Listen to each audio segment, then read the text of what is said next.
வணக்கம் மக்களே, welcome to Mallika சமையல். நாம் இன்னைக்கு கோதுமை பரோட்டா எப்படி செய்யலான்னு பார்க்கலாம். அதுக்கு நான் 2 கப்பு கோதுமை மாவு எடுத்துருக்கேங்க.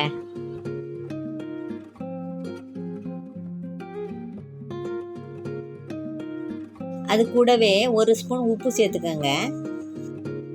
அதில் டேஸ்ட்டுக்காக வேண்டி 2 ஸ்பூன் சீனி சேர்த்துக்கோங்க. இது எல்லாமே சேர்த்து இப்போ கிளறி விட்டுக்கலாம்.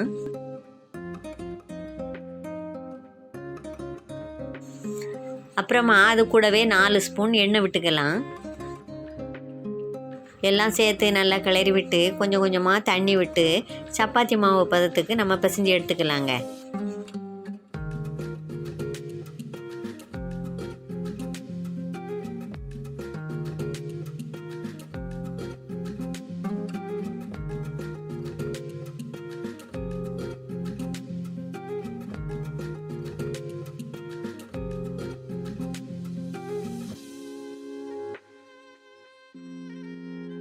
இந்த மாவு இந்த பதத்துக்கு வரணுங்க.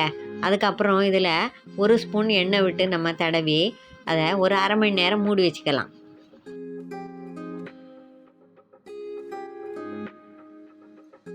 இப்போ 30 நிமிஷம் கழித்து நம்ம இந்த மாவை பார்த்தாக்கி இதே போல் சாப்பிட்டா வந்துருங்க.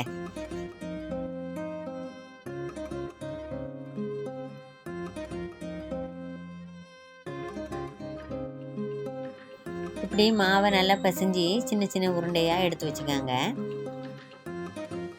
அப்புறம் அந்த மாவை நல்லா நைஸாட்டு தேய்ச்சி வச்சுக்கணுங்க.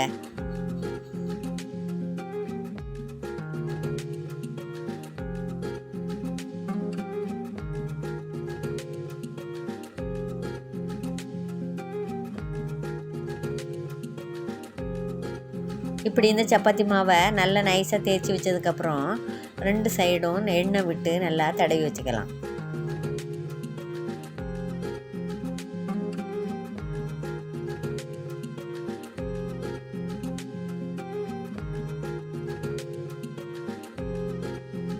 அப்புறமா ஒரு கத்தி எடுத்து இந்த மாதிரி லைனாக கட் பண்ணி வச்சுக்கோங்க.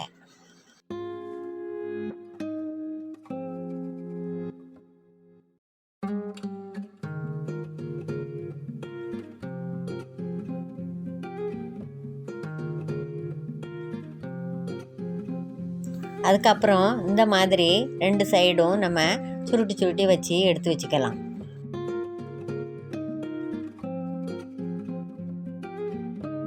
அதுக்கப்புறமா இதை இப்படி ரவுண்டாக சுற்றி வச்சுக்கலாம்.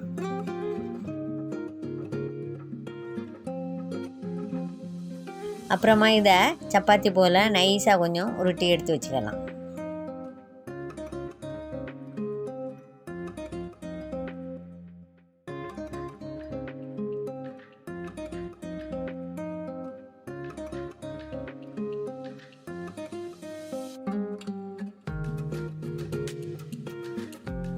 அடுத்து இதை ஒரு மிதமான தவாவில் போட்டுக்கோங்க.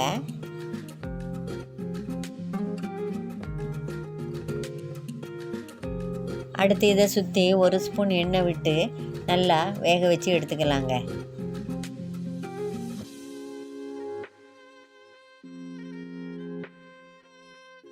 ஒரு சைடு வந்ததும் அடுத்த சைடு மாற்றி போட்டு அதே போல் வேக வச்சு எடுத்து வச்சுக்கலாம். இதே போல் ஒரு 3 பரோட்டா நம்ம தயார் பண்ணி வச்சுக்கலாங்க.